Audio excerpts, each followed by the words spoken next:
Brasil Cidadão. Sempre trazendo notícias da atualidade, do Brasil e do mundo.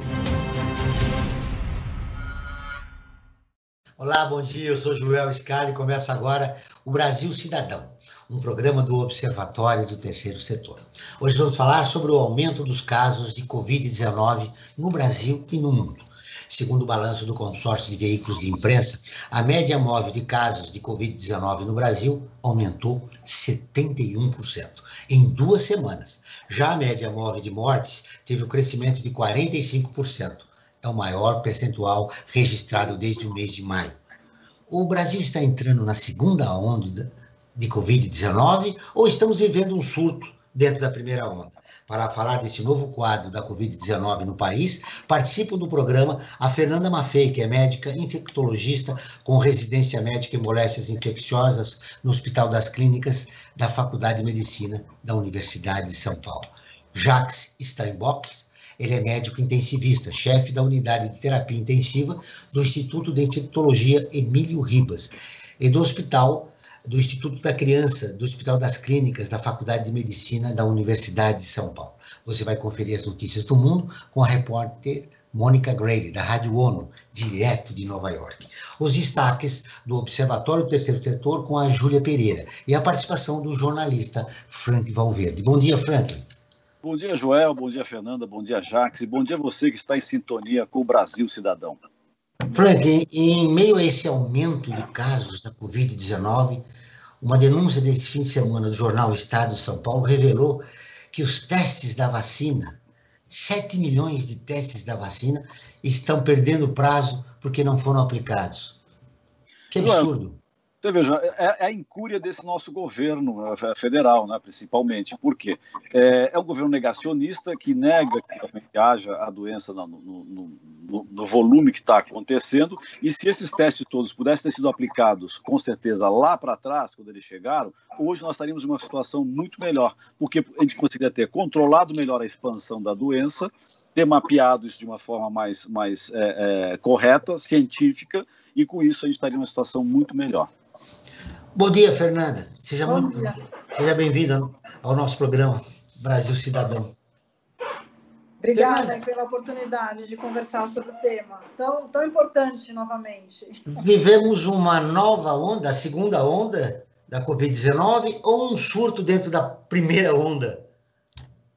Eu acho que a gente vive a segunda onda. Eu acho que a gente é difícil a gente falar que não está tendo caso. Quem está aí atendendo na linha de frente já faz umas 4 semanas que nós vimos um aumento absurdo no número de casos, que começou muito semelhante quando começou lá em março e abril nos hospitais privados. Hoje a gente já está vendo um aumento importante também nos hospitais públicos e estamos seguindo exatamente o mesmo roteiro que os países europeus tiveram já há 1 mês e meio, quando eles começaram já na segunda onda. Estamos em plena segunda onda, sim. Bom dia, Jacques Steinbock. Seja bem-vindo ao nosso programa. Obrigado. Jacques, você concorda com a Fernanda que vivemos a segunda onda? E já é possível saber o motivo? Foi que foi flexibilizado o nosso isolamento social? Quais as razões desse momento de acontecer esse número expressivo de pessoas infectadas pela Covid-19?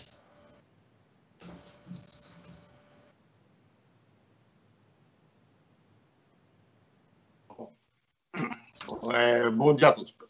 Bom, realmente, na realidade, não dá para falar se estamos ou não na segunda onda.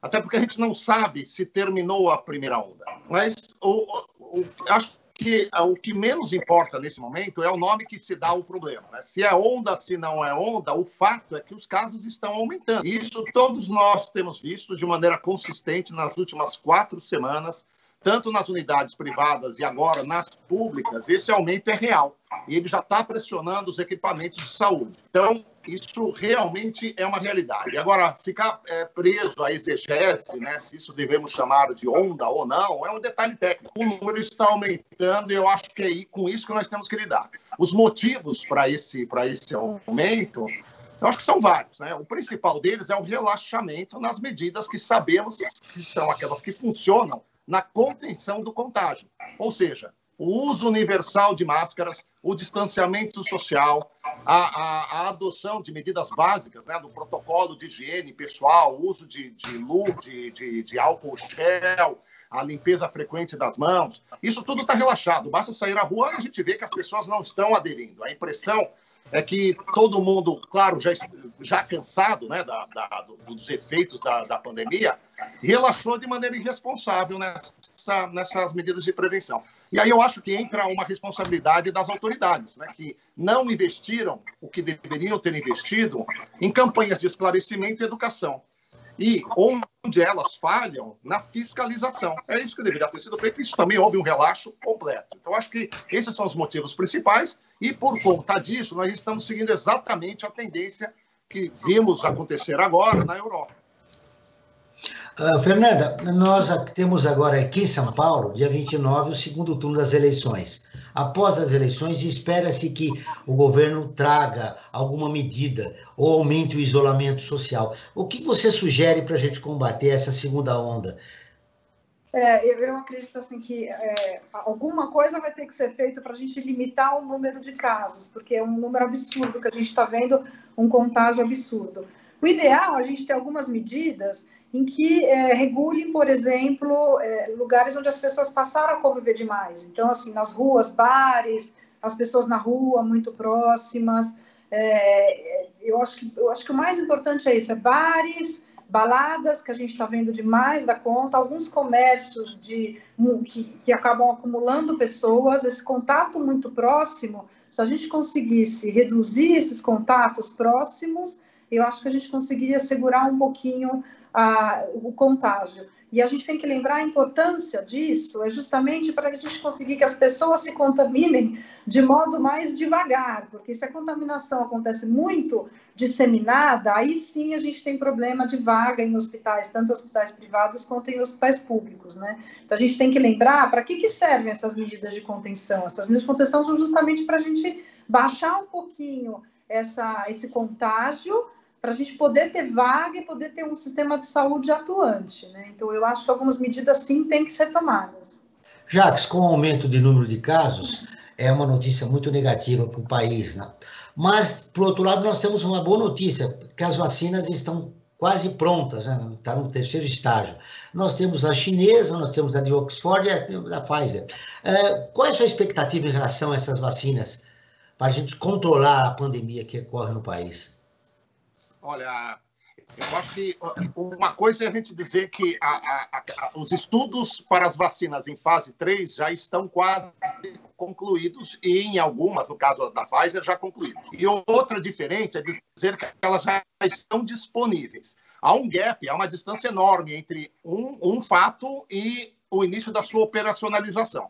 Então, o fato de termos várias vacinas, vários imunizantes, né, em fases avançadas de estudo, em fase 3, algumas já concluídas, é alvissareiro, claro, né, até pelo tempo recorde que isso se fez, né, se a gente for considerar a história do desenvolvimento de vacinas, né, até esse momento. Isso foi feito de maneira muito rápida, muito mais rápida que enfrentamentos epidêmicos anteriores. No entanto, a logística, isso inclui tudo, tanto a produção da quantidade de imunizantes necessários, a sua distribuição, o seu invase, a produção de frascos e de agulhas, né? A manutenção da cadeia de frio é mais intensa para algumas delas, por exemplo, a da Pfizer, né? Elas vão requerer um investimento e uma estruturação logística da qual nós não dispomos no momento. Então, eu acho que qual que é o ponto? Primeiro, é alvissareiro que nós tenhamos essa possibilidade, mas até que a população esteja imunizada, vai decorrer um período de tempo grande, período durante o qual as únicas maneiras efetivamente comprovadas de evitar o contágio, que é isso que a Fernanda falou, nós não vamos necessariamente impedir o contágio de todo mundo, mas vamos, pelo menos, controlar a taxa de aumento de casos. As únicas maneiras são essas que todos nós já sabemos, né? Distanciamento social, uso universal de máscaras, evitar locais fechados e pouco arejados. Então, nós não temos como fugir disso nesse momento e num futuro próximo. Pelo menos há uma luz no fim do túnel, que é a vacina, que talvez, uma vez que funcionem após a sua aplicação, elas tendam a trazer a população para uma situação mais próxima do que vivíamos antes da pandemia, né? Fernanda, espera-se, segundo as autoridades aqui do país, que em meados de fevereiro ou março nós já tenhamos pelo menos uma dessas 3 vacinas. Isso poderia contribuir para diminuir o número de casos? Qual é a sua expectativa em relação a essas vacinas e a possibilidade de elas começarem a ser aplicadas em fevereiro ou março? Eu acho que todas as fases das vacinas, a meu ver, têm que ser respeitadas. A vacina tem que cair no mercado com muita segurança, e isso está sendo feito. Todas as vacinas estão sendo testadas e estão sendo testadas em todas as fases. Isso a gente não pode pular, né? Então, às vezes a gente fala, poxa, era dezembro, agora é janeiro, é fevereiro. A segurança da vacina, a meu ver, é muito importante. Seguramente, você ter um imunizante vai ser muito importante para você diminuir a contaminação e diminuir o número de casos.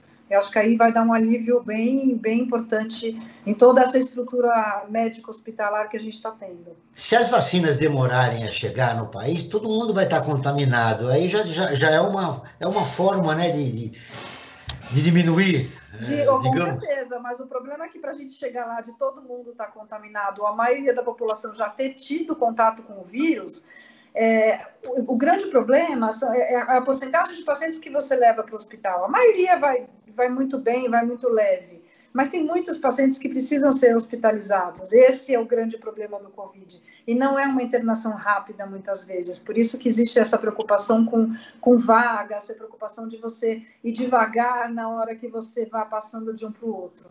Mas que a vacina vai ajudar, mesmo quando chegar lá para frente. Jacques, apesar de um governo negacionista, como o Franklin falou, nós temos também um outro problema que me parece que já vem ocorrendo no país nos últimos 4, 5 anos, que é uma resistência da população à vacinação. Quer dizer, vacinas como sarampo, tem caído o número, né? Eu vi os dados da Secretaria de Saúde. O que está acontecendo com o nosso país? Quer dizer, há um movimento contra a vacinação que cresceu muito nos Estados Unidos e está passando aqui para o Brasil. Como é que você vê isso? A gente, infelizmente, a gente vê que a racionalidade ela está sendo desafiada, né, em todas as suas vertentes, né? Então, você tem um governo negacionista, né? Você tem a negação da ciência e você tem a negação da vacina nesse contexto, eu acho, né?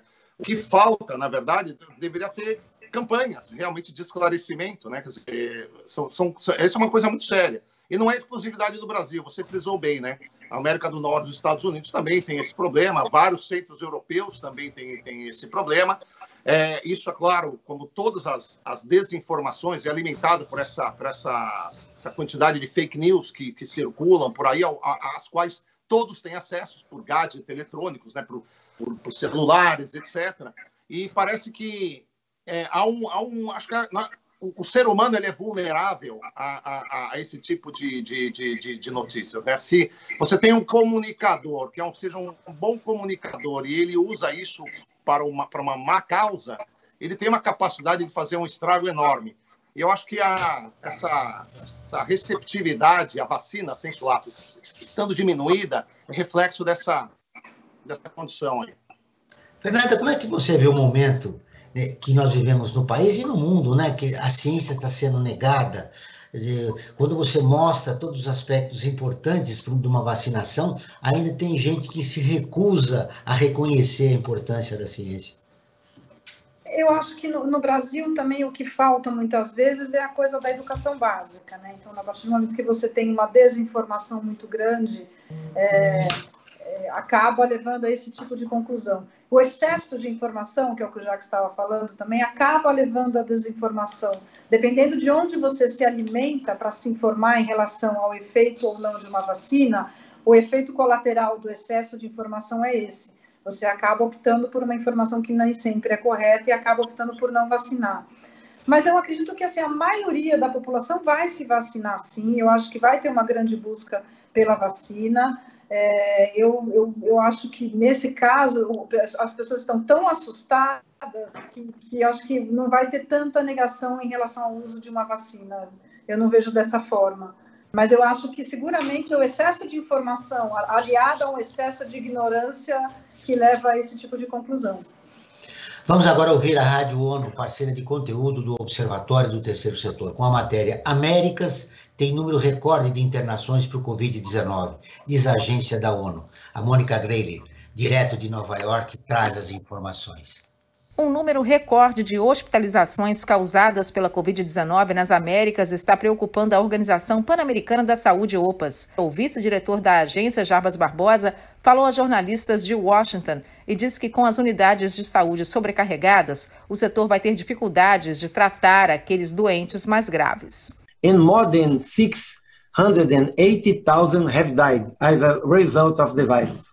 Today, North America remains a significant driver of new infections. Barbosa lembrou que 23 milhões de pessoas já foram infectadas nas Américas e mais de 680 mil perderam a vida. Somente na semana passada foram notificados mais de 1 milhão de novos casos nos Estados Unidos, o país mais afetado na região, seguido do Brasil. A OPAS contou que o Canadá está vendo um ressurgimento de infecções e o México já ultrapassou 1 milhão de novos casos. Uma das maiores preocupações da organização é com a América Central, por causa da passagem dos furacões Eta e Iota, que atrapalharam a resposta à pandemia. Já em partes da América Latina, como os países andinos e a Argentina, a Covid-19 mostra uma tendência de queda, que já dura 3 semanas. O Uruguai indicou aumento em alguns pontos do país. No Brasil, houve uma alta de novos casos de mortes em alguns estados. Para Jarbas Barbosa, a boa notícia é a iminência de autorização para a vacina contra a doença, após relatos de que algumas candidatas à imunização alcançaram mais de 94% de eficiência nos testes realizados. This is encouraging, and we are eager to review the accompanying data. O médico disse que os resultados são encorajadores. Muitos fabricantes começaram a produzir unidades antes de receberem a aprovação, mas o especialista disse que apenas uma vacina segura e eficaz vai ser endossada pela OMS e disponibilizada através da iniciativa COVAX. Da ONU News em Nova York, Mônica Grayle.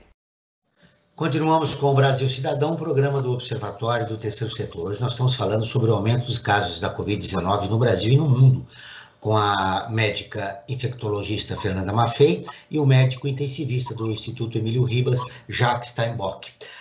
Franklin, o número de infectados nos Estados Unidos aumentou, mas os americanos não estão se importando com isso. Agora, mais de 1 milhão de norte-americanos viajaram para comemorar a data de ação de graças, que eles comemoram muito lá nos Estados Unidos, que deve acontecer no meio agora, né, entre esses dias, entre quarta ou quinta-feira. Como é que você vê isso? Nós criticamos muito os brasileiros que não permaneceram em isolamento social, mais de 1 milhão de norte-americanos viajando para todos os lugares do mundo. Eu acho que tem 2 fatores para serem analisados nessa situação, Rafael.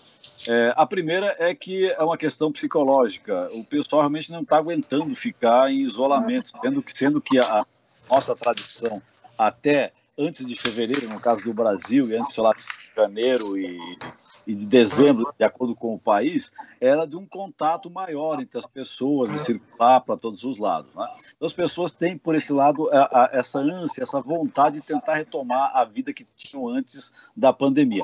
Por outro lado, é o trabalho, né, o grande trabalho do governo Trump, né, que foi um governo negacionista também, né, ao seu início, e que, de uma certa forma, contribuiu para o aumento da Covid na América do Norte, nos Estados Unidos, né? Eu queria aproveitar também e falar 2 coisinhas. Uma é que nós temos um telefone no WhatsApp para os nossos ouvintes e as nossas ouvintes entrarem em contato conosco. Por meio dele, o público pode fazer as suas perguntas para os nossos programas, pode apresentar sugestões de pautas, críticas, enfim. Anotem o número aí, prefixo 11, aqui de São Paulo, 98851-2317. Repito, 98851-2317. E você falando dos Estados Unidos, né, nós fizemos uma enquete aqui, né, com os nossos e as nossas ouvintes, nossos seguidores e seguidoras. Nós perguntamos, você teme uma segunda onda da Covid-19 no Brasil? E olha só a resposta, 93% das pessoas que participaram dessa nossa enquete disseram que sim, e realmente temem essa segunda onda da Covid. Eu queria inserir também, para para concluir a minha participação aqui nesse primeiro bloco, Joel, uma questão para a Fernanda e para o Jacques desenvolver.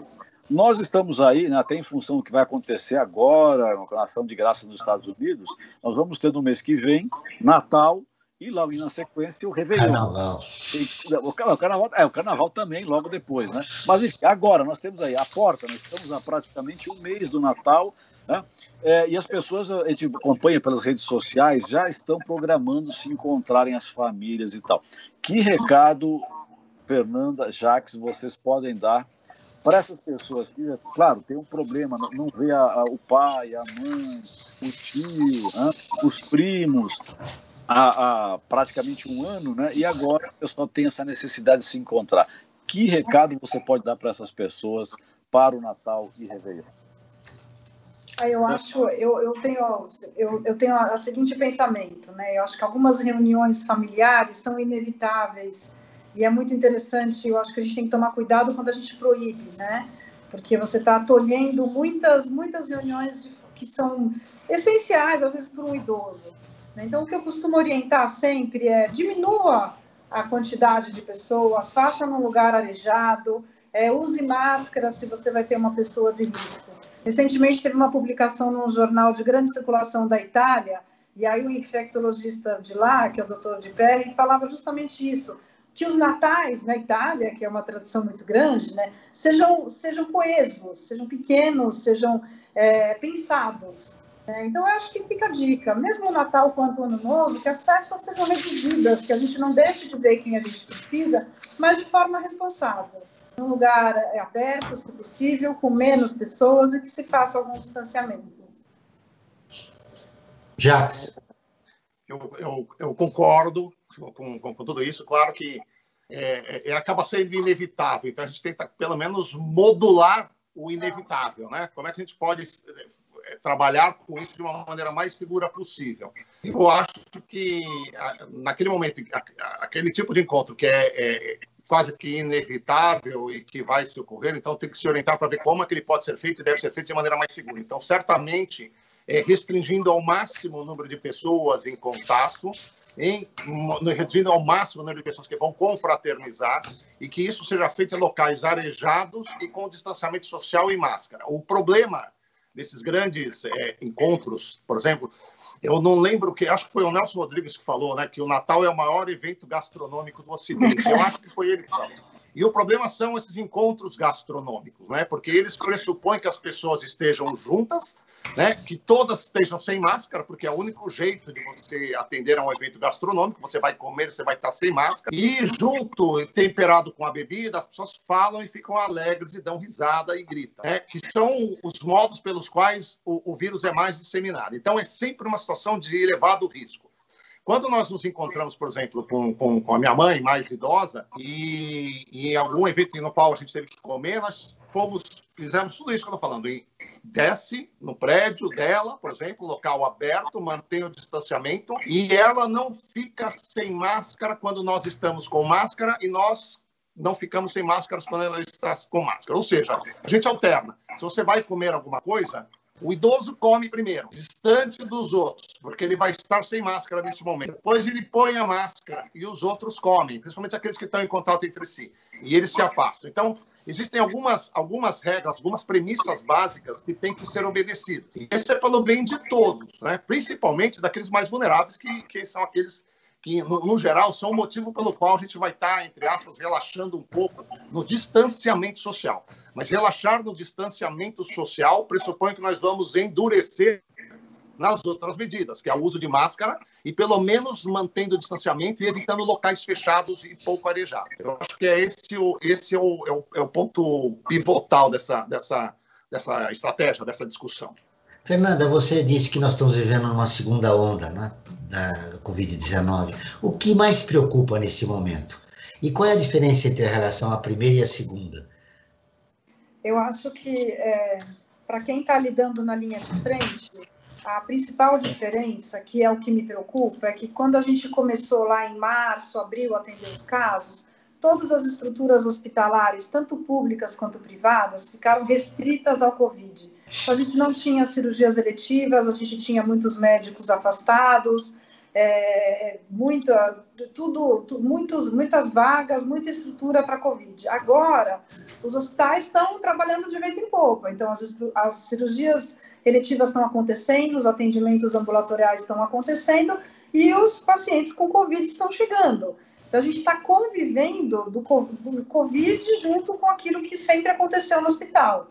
Então, isso é uma coisa que me preocupa dentro das estruturas hospitalares. Essa convivência, assim, dos dois pacientes, não pelo contágio, porque a maioria dos hospitais a gente consegue separar, mas pela falta de infraestrutura.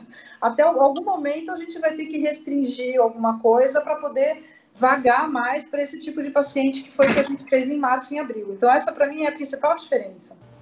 Eu queria ouvir você a respeito da diferença, Jacques, entre a primeira e a segunda, e qual a sua maior preocupação, já que você trata desse assunto, né, infecção hospitalar.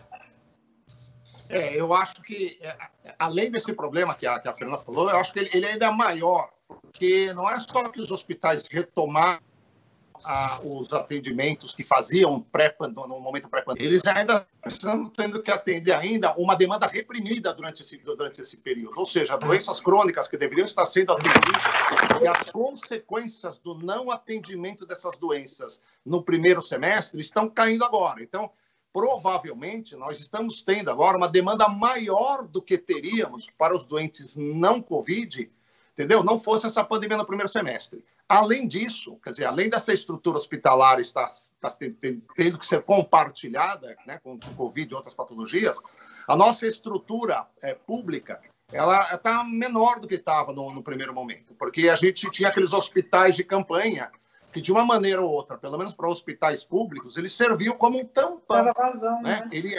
Eram leitos de estabilização pré-hospitalar e, do mesmo jeito, ele tinha uma capilaridade com os leitos hospitalares. Ou seja, quando eu precisava de leito em hospital de maior complexidade, tem pacientes que nós temos alta da unidade de terapia intensiva e eu não tenho leitos de enfermaria para mandar. Se eu tenho um leito de menor complexidade e essa capacidade está ampliada, eu tenho mais capilaridade, eu tenho mais fluidez nesse giro de leitos de terapia intensiva. E isso, a nossa situação agora ela é mais precária do que era no início da pandemia, também por conta desse motivo. Então, eu acho que nós estamos numa situação bastante delicada. Por isso, a preocupação de todo mundo que está na linha de frente. Muito bem. E a volta de hospitais de campanha poderia ajudar nessa segunda onda, Fernanda? Você acredita que esses novos leitos poderiam isolar essas pessoas infectadas, no caso, infectadas doentes mais graves, que pudessem ser isolados em hospitais de campanha?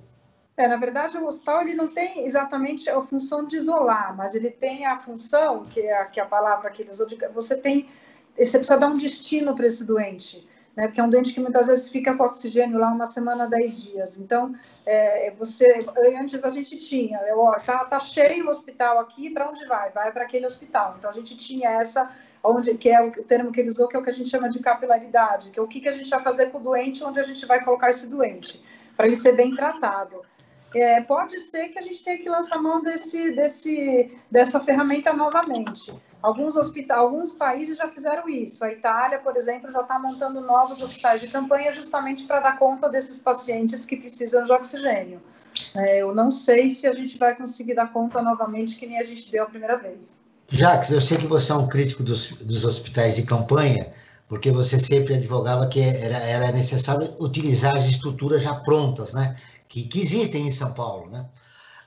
Mas nesse caso de emergência, se piorar a situação nessa segunda onda, desse momento de aumento de infectados e mortes, você concordaria?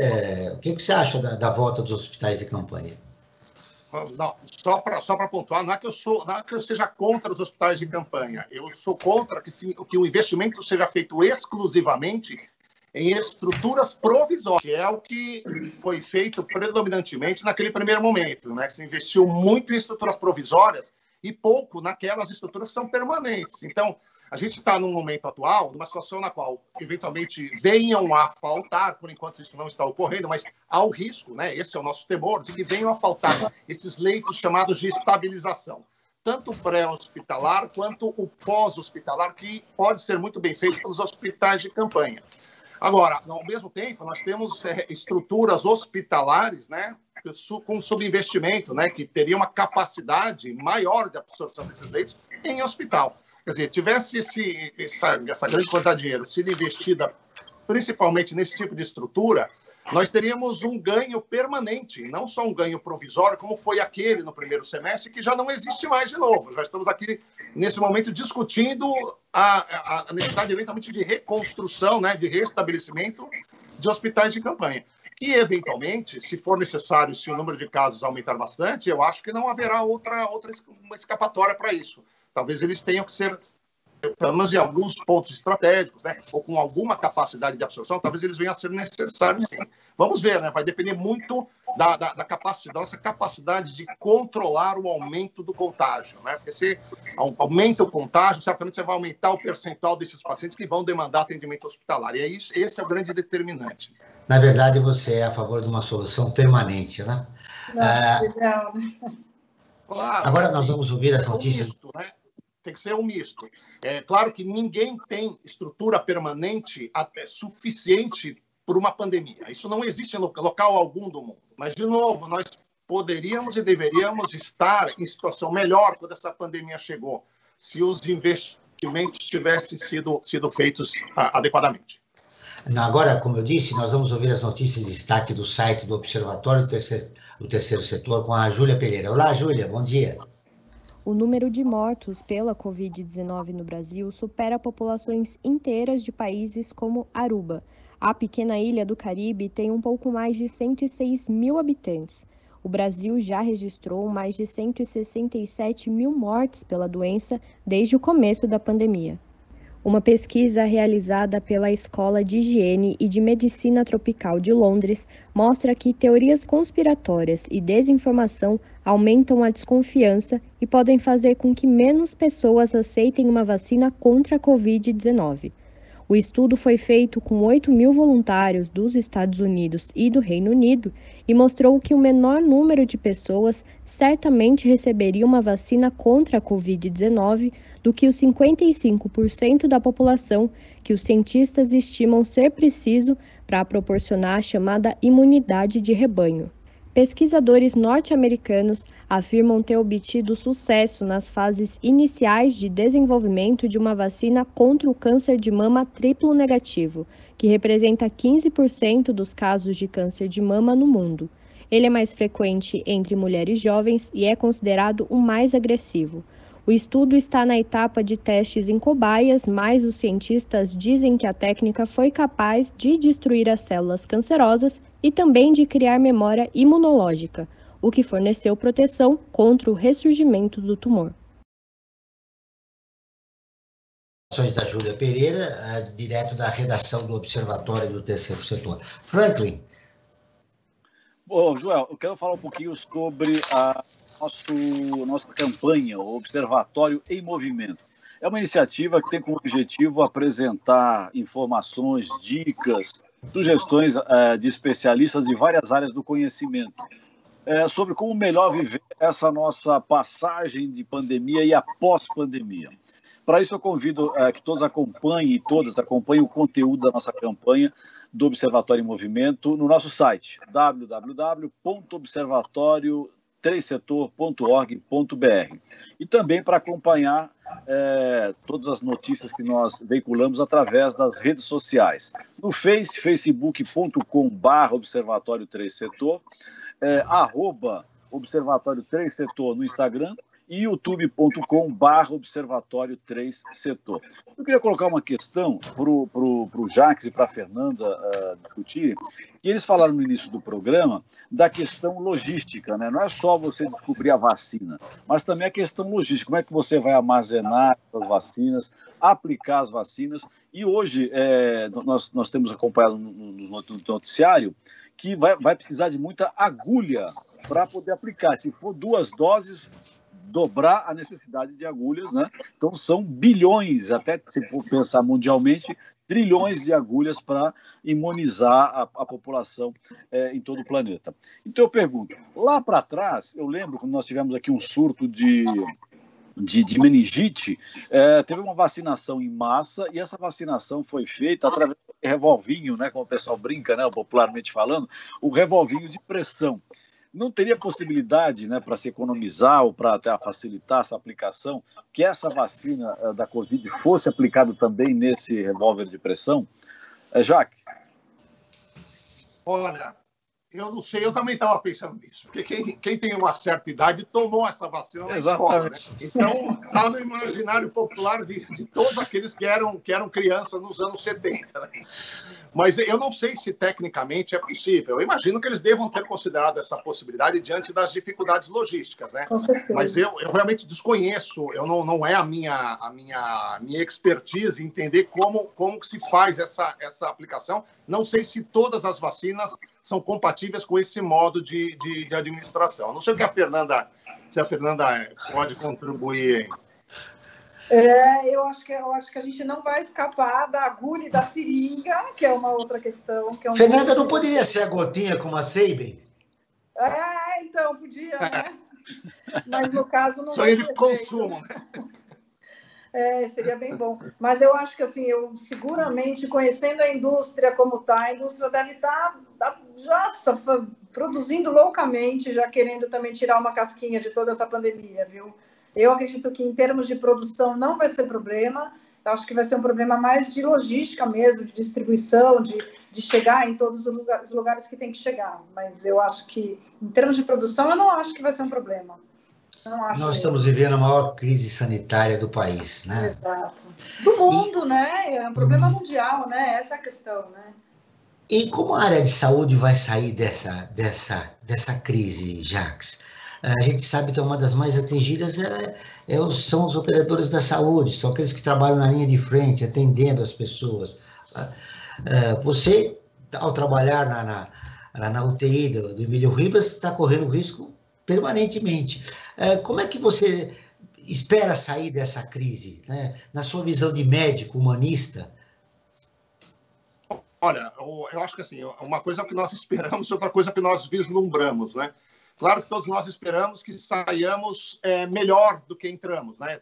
Tanto do ponto de vista profissional, quanto de estrutura, né? de saúde. Decorreram-se aí um semestre, né? Do início do enfrentamento. E nós estamos aqui de novo conversando, né, Joel? É verdade. Que talvez seja pior do que estávamos, por todas as razões expostas, né, agora nessa conversa, do que estávamos no primeiro semestre. Eu sou resiliente, eu acho que a gente ainda tem chance de melhorar, né? Então, eu acho que tem que ser feitos os investimentos corretos nas áreas corretas, né? Os hospitais que estão inconclusos têm que ser concluídos, né? Eu não sou favorável sempre a concurso público. Eu acho que, pelo menos em estruturas como o HC, né, como Emílio Ribas, centros de formação, centros de referência, você tem que ter profissionais de carreira, entendeu?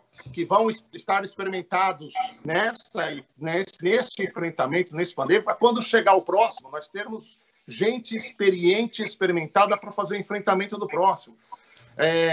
Eu acho que não interessa apenas você ter a estrutura montada. No final das contas, o grande diferencial vai ser a qualidade do profissional que estiver fazendo uso dessas estruturas. E isso não se faz num catado emergencial quando bate uma onda pandêmica, entendeu? Isso aqui você tem que formar ao longo dos anos. Sabe, a gente está no Hospital das Clínicas, né, Fernanda? Assim, há uma cultura científica, há uma cultura inquisitória no sentido de pesquisa, né, de cultivo do método científico, né, de princípios acadêmicos, né? E as pessoas que estão nesses centros de referência são profissionais diferenciados em relação aos outros. E isso tem que ser investido. Quer dizer, o governo tem que ter a sensibilidade para entender que nem todos os funcionários públicos são iguais. Não adianta colocar e dizer que ganha muito. Não é verdade. Se a gente ficaria até constrangido, Fernando, se nós tivéssemos mostrado o nosso olerite das clínicas, do HC é surreal. Nós não ganhamos o que ganham funcionários, eventualmente, do Legislativo ou do Judiciário. Podem ter certeza disso. E é gente que está ali na linha de frente, mas não é só isso. Está fazendo educação continuada, está formando profissionais. está adquirindo experiências. Nós chegamos, né, nessa pandemia, nós temos experiências de anos atrás, entendeu? Nós estávamos aqui quando teve o enfrentamento do H1N1, né, da febre amarela, Emílio Ribas e HC, entendeu? Quando nós tínhamos síndrome de Weil, leptospirose, por exemplo, só para citar algumas situações bastante prevalentes nos nossos hospitais e que incorrem em comprometimento respiratório, de distúrbio de coagulação, sangramentos ou tromboses, né, em cada uma dessas doenças, e que foram capacitando esses profissionais para, no momento em que chega uma situação dessas, para a qual, no início, não havia evidência de nada, é uma situação completamente nova, o que vale, o que faz a diferença no desfecho do clínico do paciente é a experiência desses profissionais. E isso você tem que ter profissional na carreira, que entra por concurso público. Então, eu acho que isso não foi feito de lá para cá, perdemos uma grande oportunidade. A pandemia continua aí às nossas portas, nos ameaçando de novo. Eu acho que nunca é tarde, entendeu? Para que façamos isso, entendeu? Para que a gente recapacite esses centros, né? Enfim, recapacite esses centros, tanto do ponto de vista de equipamentos quanto de recursos humanos. E isso com gente na carreira. Para superar essa fase, o SUS tem tido um papel importante. O SUS, eu acho, ele é primordial. Eu citei da outra vez, quem segurou o boi pelo chifre de toda essa pandemia foi o SUS. O Brasil, ele tem muito que se orgulhar do Sistema Único de Saúde, entendeu? Porque ele tem capilaridade, ele chega nos grotões, onde serviço de saúde nenhum, não vai ter serviço privado nos grotões desse país continental, entendeu? Mas o SUS está lá.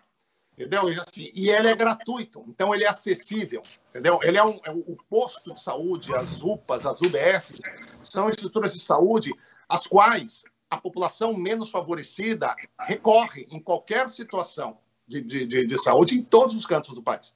E ele está subinvestido, ele é vítima de um subinvestimento, de um subfinanciamento. Então, eu acho que esse seria um grande ganho, né? Se o país se conscientizasse da importância do que ele já tem, né, e voltasse a olhar com muito carinho e investir pesado nessas estruturas. Fernanda, eu gostaria de ouvi-la. A população de baixa renda é a mais atingida pelas fake news, pela desinformação. Eu gostaria, o que você diria para essa população da importância de se vacinar, de se precaver em relação à Covid-19? Eu acho que a população em si tem que ouvir que os estudos estão sendo feitos, que foram produzidos imunobiológicos, que são estudados para chegar onde estão. Não é que nasceu do nada. A gente usa já uma expertise que já existe em relação às outras vacinas para poder desenvolver uma nova vacina. Então, a gente já sai de um ponto de partida adiante, né? E que, nesse caso, sim, é importante que você tenha uma imunização em massa para que você não tenha um número de pessoas tão grande infectadas, porque simplesmente a gente não vai dar conta do recado, né? É seguro, está sendo testado, e quando vier para o mercado é uma coisa que deve ser usada assim, a vacina. Eu comecei falando das vacinas que estão sendo testadas, estão na terceira fase. Vocês vislumbram uma vacina com uma melhor qualidade que a outra? Como é que vocês estão vendo esse movimento, né? Esses testes que estão ocorrendo com essas vacinas? Se não me engano, nos Estados Unidos, ainda em dezembro, eles pretendem começar a vacinação lá, né, com a aprovação dia 10 de dezembro de uma vacina. Quer falar primeiro? Eu acho que, assim, as indústrias farmacêuticas estão correndo muito contra o relógio, mesmo a Anvisa, mesmo quando você fala do Brasil, eles já estão aceitando que essas vacinas, elas sejam... os estudos vão sendo mandados aos poucos, eles não esperam você concluir o estudo para depois mandar, então eles estão recebendo já os estudos antecipadamente para que seja liberado de uma forma segura. E acho que tem que passar por todos esses crivos mesmo, né? Se passar por tudo isso foi considerado seguro, eu acho que tem que ser usado e pode ser sim que até o final, acho que começo do ano, mais provável, que você tenha isso disponível. Você tem alguma expectativa, Jacques, em relação a essas 3 vacinas? Oxford, chinesa, tem a russa agora também. Sputnik. A primeira, aliás, tem um nome pouco convidativo de Sputnik, né? Mas, enfim, em que pese, né, a carga ideológica, né, que vem em cada uma delas e relacionada ao momento político que a gente vive, Eu não tenho uma preferência, uma expectativa de uma para outra. Todas elas estão sendo desenvolvidas por indústrias, por farmacêuticas associadas a centros de pesquisa bastante renomados e sérios, né? E elas estão seguindo as vias que devem ser seguidas, né? No desenvolvimento e aprovação de um imunizante. Fase 1, 2 e 3. É isso que a Fernanda comentou e a gente tem visto isso. Agora, elas são iguais, é cedo para falar, sabe, Joel? Porque uma coisa é ela ter a capacidade, é isso que está vendo na fase 3, entendeu? De desenvolver em quem a recebe os anticorpos em taxas necessárias ou consideradas adequadas para aquela finalidade. E outra coisa é a duração do efeito e se ela vai realmente imunizar na vida real ao longo de anos. Nós só vamos descobrir isso acompanhando os pacientes imunizados ao longo de alguns anos depois. Nesse momento, não dá para esperar anos, entendeu? Para ver o efeito e começar a vacinar por motivos óbvios. Então, nós vamos descobrir depois. Agora, todas elas têm uma grande perspectiva e, eventualmente, uma complemente a outra. A gente sabe que existem estratégias de imunização, por exemplo, para a doença pneumocócica, entendeu? Que tem imunizantes diferentes, estruturas diferentes e que acabam encontrando nichos populacionais diferentes. Entendeu? Indicações de momentos ou de pacientes distintos. E é melhor ter várias vacinas para escolher, né, do que não ter nenhuma. Então, no final das contas, eu acho que nós vamos ter muitas opções, o que é bom, e o que vai definir no primeiro momento qual vai ser a escolhida, eu acho que vai principalmente depender da capacidade de produção e da logística de distribuição. Então, você vê que uma delas já tem uma limitação em relação à necessidade de cadeia de frio, que ela tem que ser mantida a menos 70 graus. Isso já é uma limitação logística importante para países como o Brasil. Entendeu? Apesar do laboratório dizer que não, que ele pode dar um intervalo de 5 a 10 dias em condições mais factíveis, né, de manutenção de cadeia de frio, mesmo assim, se eu for comparar com outra vacina que não tem essa necessidade, ela já sai com uma pequena desvantagem em relação à logística de distribuição. Mas, fora isso, eu não tenho uma expectativa maior com uma em relação à outra. Você tem, Fernanda, mesmo porque vocês serão os primeiros vacinados. Os profissionais da área de saúde, os idosos, serão os primeiros a serem vacinados, né, quando começar a vacinação.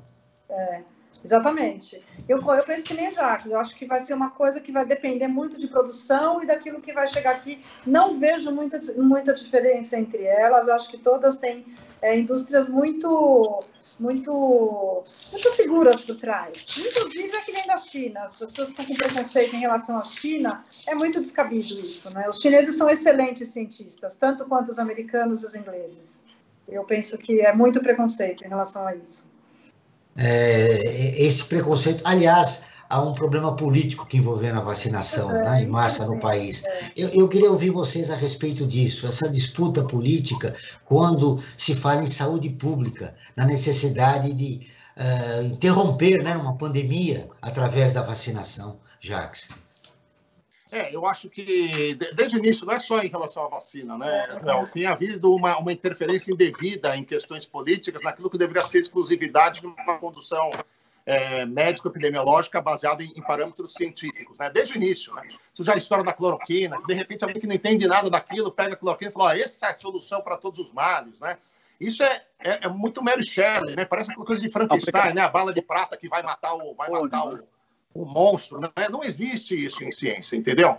A cloroquina, já desde o início, para quem entendia, ela tinha ação in vitro e já havia sido testada in vivo em uma série de condições, vírus Nipah, todos os flavivírus, dengue, chikungunya, zika, e inclusive coronavírus semelhantes a esse, né? As pandemias do SARS e do MERS, e já tinha fracassado, então não havia motivo para fazer tanto pandemia. E aquilo prestou um desserviço enorme para a gente. Entendeu? Porque havia uma pressão de familiares pelo uso, teve até, acho que o Ministério aí deslocando unidades de produção para aumentar a sua produção, e onde precisava ter, acabou faltando, né? Os pacientes portadores de doenças reumatológicas que dependiam da medicação, né, para o seu controle, para a qual ela está indicada, não a encontravam na farmácia. Esse foi apenas um dos exemplos, né? Então, todo esse negacionismo, essa interferência de questões políticas numa situação médico-científica, epidemiológica, é bastante deletério. Então, eu acho que essa sinofobia, né, que está surgindo aí, que está sendo promulgada, né, por setores políticos, aí é absurda. A China assumiu um protagonismo já de mais de 10 anos para cá, enorme em toda a produção de atividades científicas na área médica. E isso que a Fernanda falou, a gente vê a quantidade de papers, né, de trabalhos relevantes produzidos por universidades, pesquisadores chineses, que são extremamente úteis no nosso dia a dia, né, é enorme. Então, eu não tenho nenhum preconceito. Pelo contrário, eu estou bastante ansioso, né, pela disponibilização de qualquer vacina. E a tecnologia dessa envolvida na produção da vacina chinesa é uma tecnologia que da qual nós já dispomos no Brasil. Então, ela vai permitir com que haja uma produção local, né? O parque de produção do Instituto Butantan, ele está mais próximo dessa vacina chinesa do que das outras. E isso é bom, porque a gente ganha escala na produção, né? Que é algo importantíssimo no momento pandêmico como esse. Quanto? 3 minutos, a conversa nossa foi tão boa que nós estamos só mais 3 minutos de programa. Eu precisaria fazer uns 2 programas com os dois aí. Olha, eu preciso de 2 perguntas, agora eu quero que a gente vá fazer um ping-pong aqui rápido. Antes, Frank, para fechar com você, o Brasil gastou um dinheirão com essa cloroquina para nada, né? É mais uma, né? Mais uma para o currículo do nosso presidente, né? Muito bem. Uma coisa importante, vem Natal, vem Réveillon, e acho que tanto as dicas da Fernanda como do Jacques são importantíssimas. Máscara, distanciamento e álcool. Jacques, você falou sobre o medo das pessoas que foram nas farmácias comprar cloroquina desnecessariamente.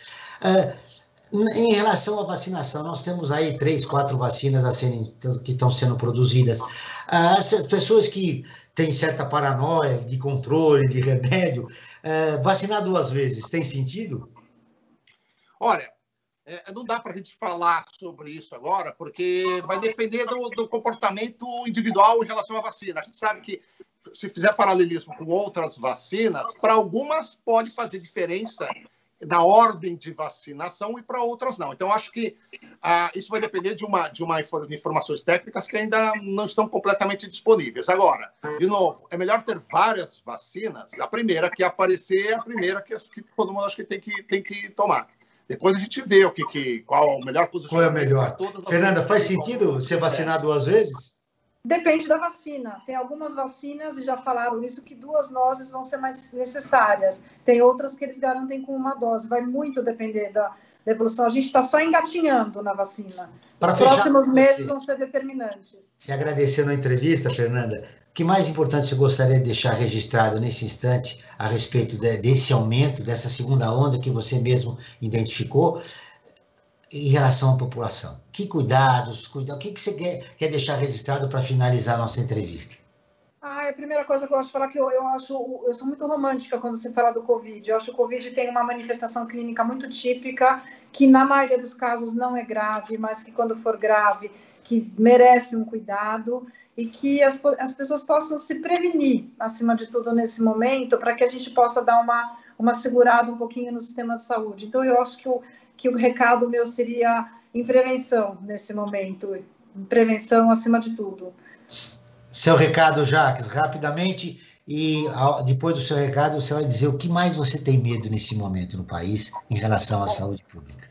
Eu acho que só uma analogia. O alpinista, quando sobe uma montanha, ele não morre na subida, ele morre na descida, entendeu? Quando ele relaxa nas suas medidas. Nós estamos falando de onda pandêmica, o cuidado tem que ser tomado e redobrado agora, que eventualmente estávamos descendo. E é por falta desse cuidado que nós estamos novamente subindo, entendeu? Com riscos altos. Então, moral da história, o que realmente funciona para evitar o contágio? O uso universal da máscara, sempre, sempre. Ninguém está acima da lei e acima do vírus, tem que usar máscara. 2, distanciamento social. 3, evita local fechado, pouco arejado. Se você está indo num evento e está assim, dá a volta e volta para casa. É a segurança que importa mais, tá? E o que eu espero, Joel, é que realmente que essas medidas, que as pessoas adiram a isso, entendeu? Que aumente a adesão a essas medidas e que logo tenhamos a vacina que vai propiciar que todos nós voltemos à vida normal que conhecíamos antes da pandemia. O Brasil Cidadão está terminando. Eu agradeço a presença de Fernanda Maffei, médica infectologista com residência médica em moléstias infecciosas no Hospital das Clínicas da Faculdade de Medicina da Universidade de São Paulo.